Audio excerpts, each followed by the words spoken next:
참 예수님, 명절 잘 쇠셨어요? 지난 화요일이 설이었는데요. 다음 날인 제2 수요일부터 사순시기가 시작되었습니다. 사순시기는 예수님의 순환과 죽음을 묵상하며 부활을 준비하는 회개와 정화의 시기입니다.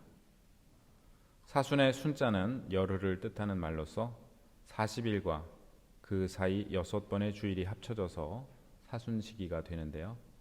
왜 하필 40일까요? 성경에 40이라는 숫자는 정화의 상징으로 여러 차례 등장하는데요. 직접적으로는 오늘 복음에서와 같이 예수님께서 광야에서 40일간 단식하시며 기도하신 데서 유래합니다. 예수님은 40일간 단식하셨지만 우리는 사순시기의 처음과 끝, 즉 제2수요일과 성금요일에 한 끼를 단식합니다. 단식제의 의무는 18살부터 60세까지의 교우에게만 있습니다. 저는 예전에는 단식하는 게 힘들었는데요. 이번에는 그리 힘들지 않았습니다. 저녁 6시부터 다음날 아침 10시까지 18시간 동안 단식하는 간헐적 단식을 석 달째 하고 있기 때문인데요. 이와 더불어 채소, 단백질, 탄수화물 순서로 식사하는 이른바 거꾸로 식사법을 실천하고 있습니다. 그러고선 TV를 잘 보지 않게 되었는데요. TV 프로그램 절반이 먹는 장면이더라고요. 나머지 절반은 먹는 거 만드는 장면이던데요. 그런 것들 보면 먹고 싶잖아요. 그래서 TV를 안 보고 배고프면 성경을 읽었더니 사람은 빵만으로 살지 않고 하느님의 입에서 나오는 모든 말씀으로 산다는 예수님 말씀이 더 잘 이해되었습니다. 예수님께서 단식을 하시고 시장하실 때 악마가 와서 3가지 유혹을 합니다. 당신이 하느님의 아들이라면 이 돌들에게 빵이 되라고 해보시오. 당신이 하느님의 아들이라면 밑으로 몸을 던져보시오. 당신이 땅에 엎드려 나에게 경배하면 저 모든 것을 당신에게 주겠소. 예수님께서는 세례를 받으시고 이는 내가 사랑하는 아들, 내 마음에 드는 아들이다 라는 말씀을 들었습니다.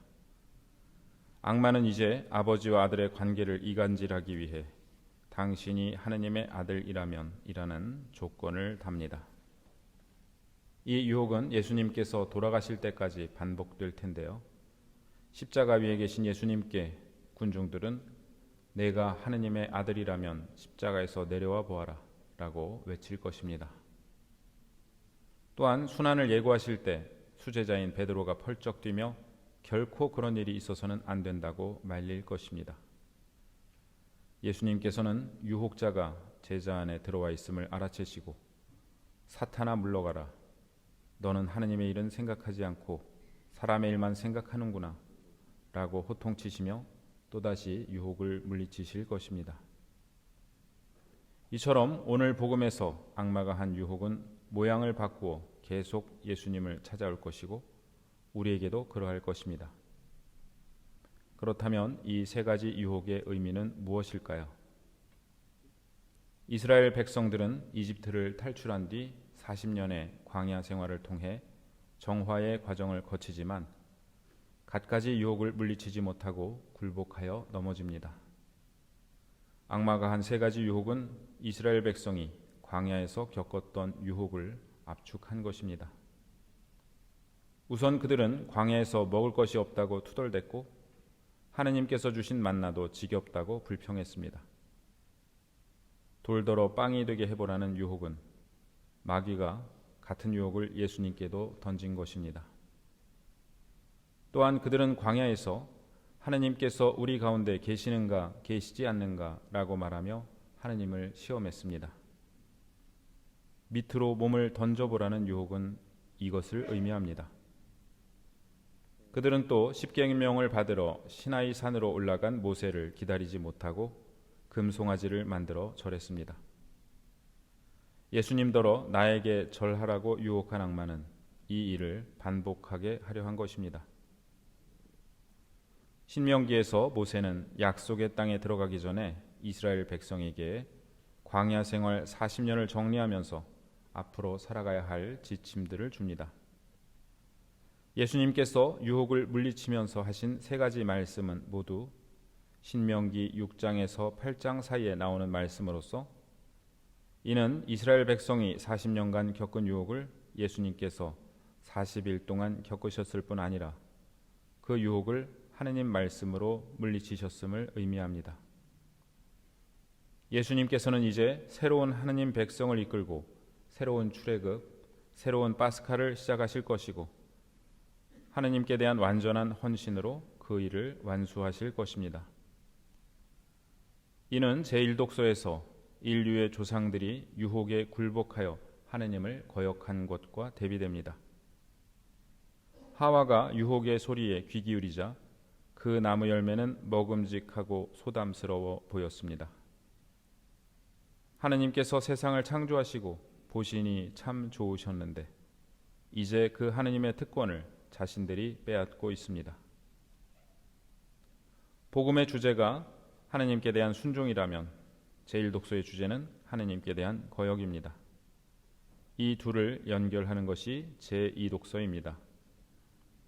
바오로 사도는 인류의 조상이 죄를 지었고 우리도 그 죄를 반복하며 하느님 말씀을 거역하였지만 하느님께 순종하신 그리스도의 희생이 그보다 훨씬 더 크기에 우리가 의롭게 되었다고 말합니다.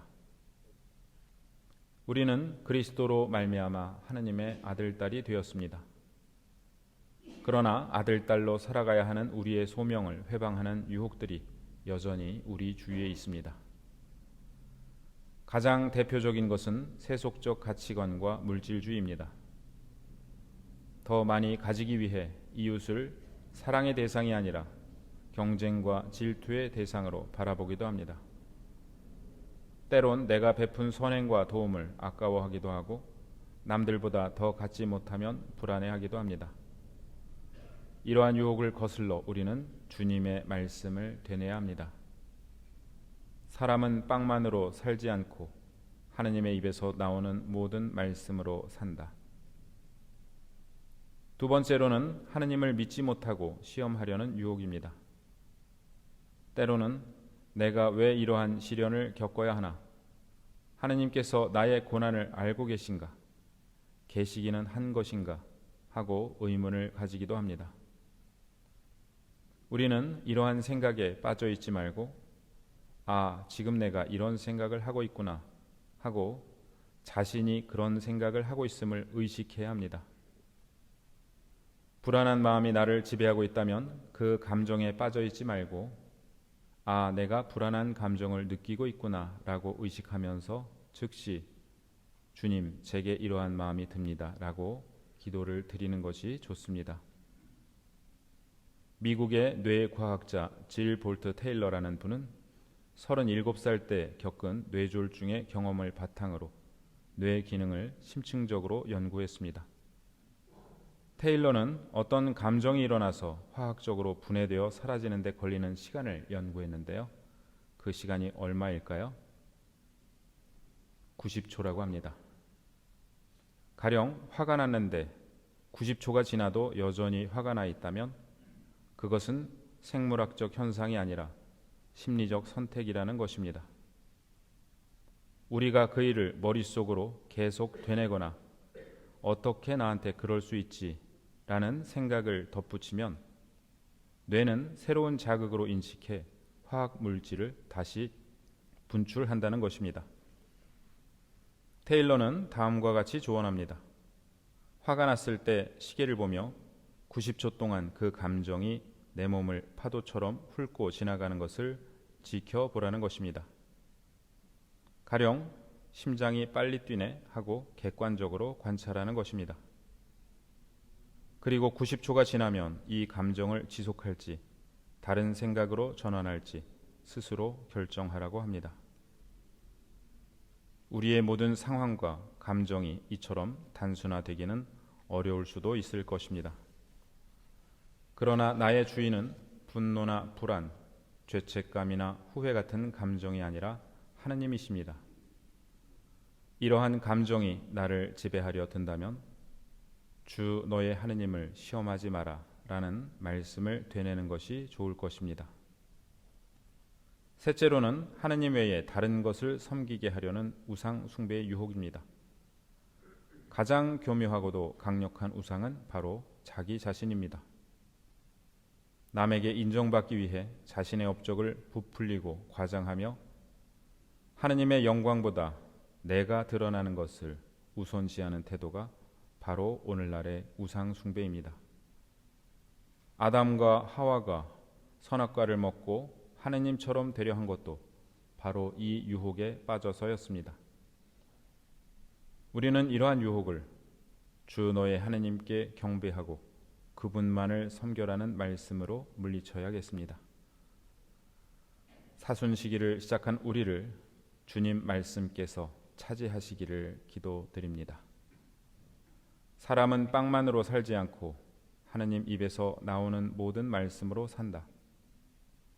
주 너의 하느님을 시험하지 마라.